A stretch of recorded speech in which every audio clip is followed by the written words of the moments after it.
जीवन की धरा है। अगर आप कहीं हार में निराश हो गए तो ये मार्ग लड़खड़ाने लगेगा। बिल्कुल नहीं लड़खड़ाना।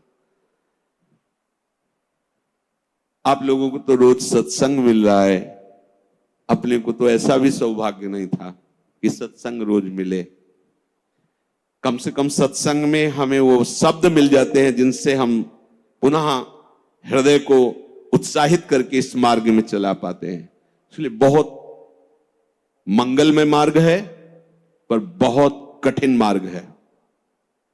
कठिन इसलिए है कि हमारा अभ्यास विषय मार्ग में चलने का है और ये बिल्कुल उसके उल्टा मार्ग है। अब कभी न कभी कोई न कोई ऐसी आक्रमण वृत्ति माया की होगी जहां हम हार सकते हैं, तो हमें कभी निराश नहीं होना, ये हृदय में बैठा लीजिए। दूसरी एक उपासक के अंदर वृत्ति रहती है कि अगर मैं ये देख लूं, अगर मैं ये भोग लूं, तो बार बार जो मन कहता है एक बार उसको समझा देंगे ना कि देखो भोगा उसमें सुख नहीं, जैसे शास्त्रों में लिखा है। ये होता है पक्का, ये मत समझो कि किसी एक की बात है। सबके अंदर ये मन की चालबाजी, जो तुम्हारे अंदर वही हमारे अंदर, तुम्हारे सबके अंदर। एक बार देख लेते हैं, हृदय में जलन होती, पीड़ा होती, व्यथा होती। उपासक उसकी काट तो जानता है पर प्रयोग नहीं कर रहा, विषय आकर्षण के कारण काट जानता। उपासक तभी बना है जो उसको पता है। अगर उपासक है तो सत्संग सुना ही होगा, शास्त्र स्वाध्याय किया होगा, तो शास्त्र स्वाध्याय सत्संग इसी के लिए तो ज्ञान मिलता है, इन्हीं से लड़ने के लिए। पर उस समय विषय प्रीता होने के कारण वो उनका प्रयोग करना भूल जाता है। अब जो ये बात आई है इस पर समझना होगा। पहली बात तो हमने पूरी आपको बता दी कि कहीं हमको लड़खड़ाना नहीं, निराश नहीं होना। किसी भी परिस्थिति में निश्चित भगवत प्राप्ति होगी। चुप शांत, कहीं कोई इसमें तर्क की कोई गुंजाइश नहीं है। भागवत में लिखा हुआ, अगर मेरा भक्त है, अनन्य है, उसके हृदय में नाना प्रकार की विषय वासना है, तो मैं उसके हृदय में बैठकर उसको निर्विकार करता हूं। ध्रुवदास जी 42 लीला में कहते हैं, यद्यपि भक्त अनन्य जो विषय इंद्रियन बस होए, कर्मठ कोटि जितेंद्रियन ते समलाय न कोय। यदि वो श्यामा श्याम का अनन्य है पर विषयी है, तो करोड़ों कर्मकांडी और जितेंद्रिय उसकी समानता नहीं कर सकते, क्योंकि कर्मकांडी को कर्म पर विश्वास है, जितेंद्रिय को अपनी जितेंद्रियता पर विश्वास है, और इसको प्यारे जू का भरोसा है, लेकिन इसकी बराबरी कोई नहीं कर सकता। यद्यपि वो विषय, यद्यपि भक्त अनन्य जो विषय इंद्रियन बस होए। ये कोई केवल ऐसे नहीं कि ये भाषण हो रहे हैं, मनमानी जो आया सो बोल दिया। तस्मात् शास्त्रम प्रमाणम, और सबसे बड़ा शास्त्र ये है हमारी छाती, जिसको हम जीते चले आ रहे हैं। ये मन कभी कभी हमको ऐसा प्रेरित करता है जहां इसको विषय संयोग होने का अवसर दिखाई दिया, कोई क्रिया, कोई संयोग, कुछ, तहां ये मन बुद्धि को इस तरह से आकर्षित करता है कि सुना है शास्त्र और गुरुजन कहते हैं कि सुख नहीं है, पर अगर हम इसे एक बार भोग लेते तो हमें पता चल जाता कि सुख नहीं, फिर हम अपने मन को समझा देते। इस बात पर आपको सावधान होना है। ये नहीं कि ये हमारे हृदय में आती, इनके हृदय में आती, इनके आपके हृदय में नहीं, ये चराचर जगत की बात कह रहा हूं। जो मन को पढ़ा जाता है ना, जैसे संत जन दूसरे की बात 1 मिनट, ये सिद्धि की बात नहीं होती, वो अपने मन को पढ़ते हैं और वही बात कहते, तो वही सबके मन में लगा, हाँ अरे यार ये तो हमारे मन की बात बोल दी, ऐसे ही चल रहा था। ऐसा वो नहीं है कि तुम्हारे मन की बात कह रहे, नहीं, उन्होंने अपने मन को पढ़ा है, अपने मन को देखा है। आप बहिर्मुख हो इसलिए समझ नहीं पा रहे, वो उसी को पढ़ते रहते, एक एक हरकत उसकी देखिए। तो जब वो बात कह रहे हो, जब आपको मन में वही चल रहा है, तो आपको लगता है ये तो हमारे मन की, आज जो सत्संग हुआ केवल मेरे लिए हुआ। ऐसा उनका मन, उन्होंने अपने मन को देखा है। तो ये मन ऐसी प्रेरणा करता है। जब हमारा मन किसी भी भोग के लिए ऐसी प्रेरणा करे कि यदि हमें ये भोग मिल जाता तो हम अनुभव कर लेते और मन शांत कर लेंगे। ऐसा होता है कि बहुत दिन से यार लगा है मन में कि समोसा चटनी लाओ यार, एक बार खा के देखते हैं। ये चीज देख लेते, चलाओ टीवी चलाओ, मोबाइल में सर्च करो, ये छू लेते हैं, ये भोग लेते हैं। यही हमारे फंसाने की चाल है। अच्छे से देखना, हम गिरते कहां हैं? जहां हम मन को सपोर्ट करते हैं। मन हमें कैसे दस्तखत करने के लिए राजी करता है? कुछ नहीं बिगड़ेगा, बस देखना है क्या होता है। सूंघने से, खाने से, देखने से, छूने से, शब्द स्पर्श रूप रस गंध, इन 5 भोगों को ही भोगने के लिए हमें विवश करता है। मन ऐसा प्रेरित करता है, ऐसा बोले अब शांत हो गया, भजन करते हैं। कई मिनट माला चलेगा, लेकिन अगला प्रोग्राम वो तय कर चुका है। सामने आपके जहां पेश किया, कांप जाओगे आपकी, ये क्या हो रहा है? हमने तो सोचा था केवल एक बार देख लेंगे, अब क्या हो रहा है? वो ऐसे दलदल में फंसा देता है कि अगर हरि का आश्रय नहीं है तो कभी नहीं निकल सकता, कभी नहीं निकल सकता। न जातु कामः कामनामुपभोगेन शाम्यति, हविषा कृष्ण वर्तमेव भूय एवाभिवर्धते। ये विषयों की लालसा भोगने से कभी भी शांत नहीं होती। ब्रह्म ऋषि महापुरुष, इनके अनुभव की बात है। न जातु कामः कामनामुपभोगेन शाम्यति। समझ लो, मन को ठीक करने के लिए महापुरुषों के वचन ही शस्त्र हैं, वचन ही प्रमाण हैं। जब हमारा मन ये लालसा पैदा करता है, तभी हम उसमें तदात्म हो जाते हैं, क्योंकि हम सुख के लोभी हैं। वो हमें सुख दिखाता है, बस ऐसे, बस उसी समय विषयों की लालसा हमारे सामने प्रकट की गई, मन ने प्रस्तुत किया। ऐसा समझ लो कि जीव एक राजा है और बुद्धि उसकी रानी है और मन उसका मंत्री है। और इस मंत्री ने चतुरता पूर्वक पूरे राजमहल को अपने अंडर में कर रखा है। जैसा ये चाहता है वैसा दस्तखत दोनों से करवा लेता है। मन, हमारी बुद्धि एक एक वृत्तियों पर अधिकार कर चुका है। अगर बुद्धि निश्चय करती कि गलत है, बिल्कुल नहीं सुनता और दस्तखत करवा ही लेता है, समझना। और राजा इतना अधीन हो चुका है बुद्धि और मन के कि वो कुछ निर्णय करता ही नहीं है। जहां जैसे रानी ने इशारा किया तो मंत्री ने कागज रख दिया, उसने दस्तखत कर दिया, पढ़ा भी नहीं कि है क्या ये। अगर वो पढ़ ले और वो रानी और मंत्री की अधीनता को समझ जाए कि मैं इनके अधीन हो रहा हूं, तो आप समझो 1 सेकंड में पूरा सिस्टम ठीक हो जाएगा, क्योंकि वो सर्व सामर्थ्यशाली है। बस चूक यही हो रही, आज तक कभी उसने पढ़ा ही नहीं कि क्या पेश कर रहा है, बस दस्तखत कर दिया। उस राजा की क्या दुर्दशा होगी जिसकी रानी और मंत्री भी उसके खिलाफ ही खड़े हुए हैं और उसको लग रहा है सब अनुकूल है। उस राजा की क्या दुर्दशा होगी? क्या है वो राजा, किस बात का राजा है? वही दशा इसकी है। ईश्वर अंश जीव अविनाशी, चैतन्य अमल, आनंद सुख राशि। वो जीवात्मा बुद्धि की प्रियता में, मन की सलाह में फंसकर निकृष्ट भोगों में, कहां आनंद राशि, कहां चिदानंद घन स्वरूप और कहां मलिन प्राकृतिक भोग, हर में दस्तखत। सोच ही नहीं पा रहा है। ये लो, ये लो, मांस लो, मदिरा लो, व्यभिचार लो, ये सब में दस्तखत। यही दुर्दशा हो रही।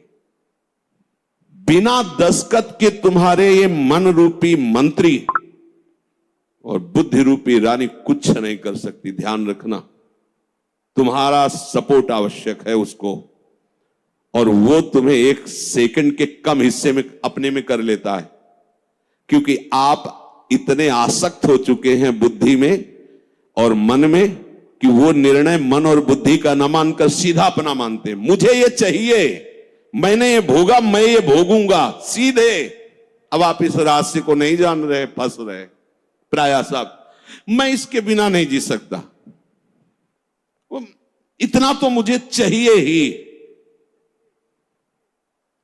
ये आज बहुत सोच समझ करके बातें दिमाग में बैठल ना, ये शास्त्रीय बातें कम, हृदय की बातें इसमें ज्यादा हम इसलिए कह रहे हैं कि यही हम लड़खड़ा जाते और यही हम फेल हो जाते हैं, और यही लगता है अब क्या है यार, किसी तरह जी लो बस। नहीं नहीं, संतों से शास्त्र इसलिए श्रवण किए जाते कि शास्त्र में जो लिखा है उसको तुम्हारे समझने की ज्यादा आंतरिक पहुंच नहीं है, संतों ने उसको जिया है और उस शब्द को उन्होंने स्वाद लिया है, फिर उसे जब बोलते हैं अपने अनुभव के साथ तो एकदम दिमाग में आके बैठ जाता है।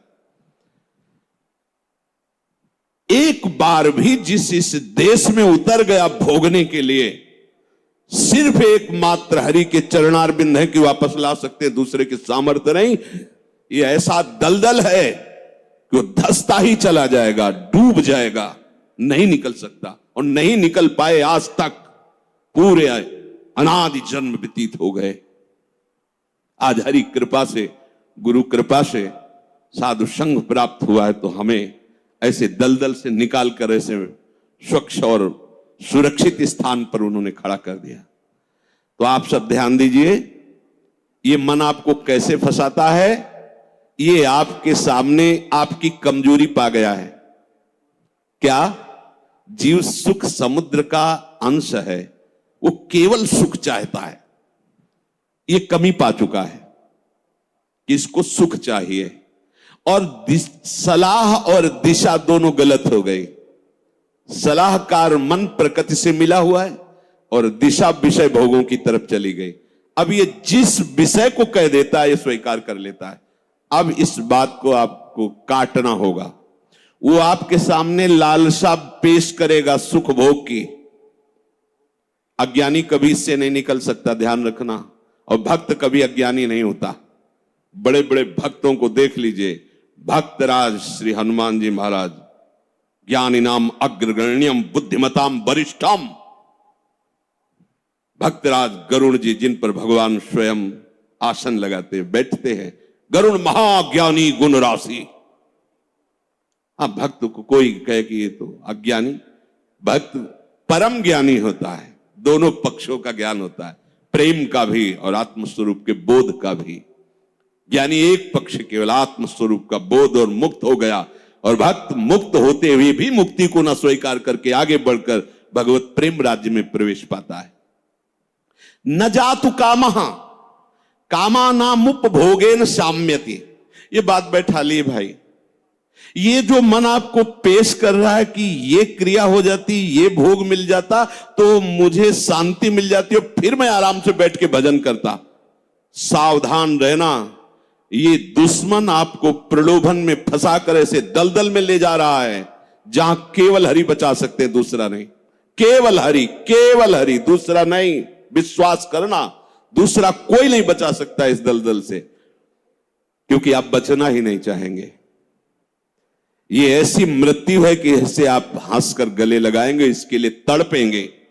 ये न भयावह नजर आएगी और न एक कटु नजर आएगी, पर ये जहर से भी ज्यादा कटु है और मृत्यु से भी ज्यादा भयावह है। ये भगवती माया का जो आकर्षण है, उस समय अगर कोई बचा सकता है तो केवल हरि, दूसरा नहीं। हविषा कृष्ण वर्तमेव भूय एवाभिवर्धते। जैसे अग्नि में घी डालते जाओ तो अग्नि प्रज्वलित ही होगी, बुझेगी नहीं। ऐसे ही तुम्हारे सामने मन की जो जो भेजी हुई भोग लालसाएं हैं, अगर उनको तुम स्वीकृत करते गए तो तुम्हारी कामना तुम्हारा नाश कर देगी, तुम्हारा पतन कर देगी, दुर्गति प्राप्त हो जाएगी। न चेन्द्रियाणाम भोगाभ्यासेन वैतृष्ण्यम कर्तुम शक्यम कस्मात्। भोगों के भोगने से विषयासक्ति इंद्रियों की भोग चंचलता बढ़ती है। अतः कभी भी भोग भोगने से सुख और शांति नहीं प्राप्त हो सकती। ये वो महापुरुष जो भूत भविष्य वर्तमान तीनों कालों का ज्ञान रखने वाले हैं, और ऐसा ही आप भी अनुभव करके देख चुके हैं। जो गृहस्थ में है या जो विरक्त है, तो अभी विरक्त हुए हो 10-5 वर्ष से, अनादिकाल से भटक रहे हो, तो विषयों में ही तो भटक रहे हो। केवल अभी ये लगता है आपको, ये नया स्वप्न है, तो लगता है कि हमारा जन्म पता नहीं हुआ कि नहीं हुआ, हमने तो जीवन में कभी भोगा नहीं। अरे बहुत पुराने हो, पुराण पुरुष पुरुषोत्तम के अंश हो, तो तुम भी पुराण सनातन हो। अब इस भोगाभ्यास की तरफ कदम यदि बढ़ाया तो जीवन संकट में फंस जाएगा। इसको रोकने से बात बनेगी, ना से बात बनेगी, हां से नहीं। इसमें हां नहीं। ये इतना जिद्दी स्वभाव का मन है कि लाखों बार तुम ना करोगे तो उसके ऊपर भी हां कराने की कोशिश करेगा वो। ये हारने वाला नहीं। अगर आप ना ही करते रहे तो आपके अधीन होकर मंगल मूर्ति हरि का स्वरूप हो जाएगा, ये भी ध्यान रखना। पर इसके ना के बाद जो इसकी व्यथा पैदा होती है, उसको सहना किसी महात्मा के बस की बात है, विषयी भोगी पुरुषों की नहीं। अगर उसे कोई, जब मन को ना कहा जाता है और फिर वो जो व्यथा पैदा करता है, उस व्यथा को जो सह जाता है, वही परम पद का अधिकारी होता है। यम ही न व्यथ्यन्ते ते पुरुषम पुरुषर्षभ सम दुखा सुखाधीरम स्वमृतत्वाय कल्पते। वो अमृत पद का अधिकारी हो जाता है। आप अमृत पद के अधिकार के लिए ही निकले, इसलिए सहना पड़ेगा। और वास्तविक सहना है ही नहीं, भ्रम है। अगर थोड़ा सा विवेक जागृत हो जाए तो हंसकर निकल जाओगे, कोई जलन नहीं, कोई परेशानी नहीं।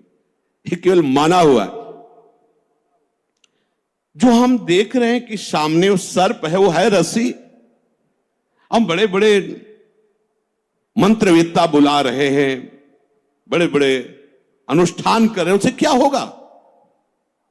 वहां कोई फर्क पड़ने वाला है? कदम नहीं बढ़ रहा, डर रहे हैं, पर है क्या रस्सी। एक का जब पता चला तब एकदम भय खत्म हो गया। कुछ नहीं, मेरा गोविंद ही सब रूपों में लीला कर रहा है। जहां असलियत पता चला तो कोई क्लेश नहीं, कोई हंसी आएगी, अपने ऊपर हंसी आई। का फंसा था। जैसे ठूठ को भूत मानकर भयभीत हो रहे, पर जब नजदीक गए तो हंसी आएगी। इसको भयभीत, ये तो लकड़ी का ठूठ है। इसको न चेन्द्रियाणाम भोगाभ्यासेन वै तृष्णम कर्तुम सक्यम कस्मात्। कोई ऐसा नहीं कि भोग भोगते हुए अपनी इंद्रियों को, मन को शांत कर सके। त्यागात शांति। और हमारा मन हमको क्या सलाह देता है? भोगा शांति। भोग लो तो शांत हो जाओगे। अब थोड़ी देर के बाद फिर चैन से भजन। मूर्खता नहीं। तस्मात् शास्त्रम प्रमाणम। पर ये जो मन व्यथा पैदा करता है, ध्यान रखना, सह वही सकता है जिसका नाम चल रहा होगा। राधा राधा राधा। हम कई बार उपासक जो नजदीक होते हैं, किसी भी अचानक पूछते हैं, कहां हो? बोलो बोलो, कहां हो? जी कहां हो? क्या चल रहा है? मंत्र चल रहा है, नाम चल रहा है, वाणी जी चल। जी नहीं, तो क्या चल क्या रहा है? कहां हो? अब चलने लगा। ऐसे अब चल। हर समय ऐसे ही आपको टोकना है, देखना है। जिस समय आप नाम से रहित होंगे, उस समय दी हुई मन की व्यथा को तुम नहीं सह सकते। और नाम चल रहा है तो बीच में आ गया, उस व्यथा और आपके बीच में नाम चल रहा है पूरा का। जैसे बुलेट प्रूफ नहीं होता, गोली मारी तो छाती में लगती नजर आई, पर वो अंदर प्रवेश नहीं कर पाए। वो जैकेट पहने बुलेट प्रूफ। ये बुलेट प्रूफ है। कोई भी विषय आक्रमण जब नाम चल रहा है तो आपको परास्त नहीं कर पाएगा। देख लेना, आप उसी समय हार रहे होंगे जिस समय नाम नहीं होगा। पकड़ लेना। अगर राधा राधा राधा राधा, सब ठीक हो। विषय भोगने की लालसा मन तुम्हें देगा, तुम अस्वीकार करो, क्योंकि भोगने से जैसे अग्नि में घी डालने से अग्नि और प्रज्वलित होती है, ऐसे इंद्रियां और बलवान होकर भोगों की तरफ तुम्हें घसीटेंगी, तुम्हें शांति प्राप्त नहीं हो सकती। कस्मात, किसको हुई है आज तक? यतो भोगाभ्यास मनु विवर्धन्ते रागाः कौशलम चेन्द्रियाणाम। जो भोग भोगने में सुख के अनुभव के भ्रम में फंस गया, उसकी इंद्रियां उसे कला कौशल पूर्वक भोग में और फंसाती है। ऐसे करो, ऐसे करो, इसको उसको ऐसा वैसा नष्ट कर देती।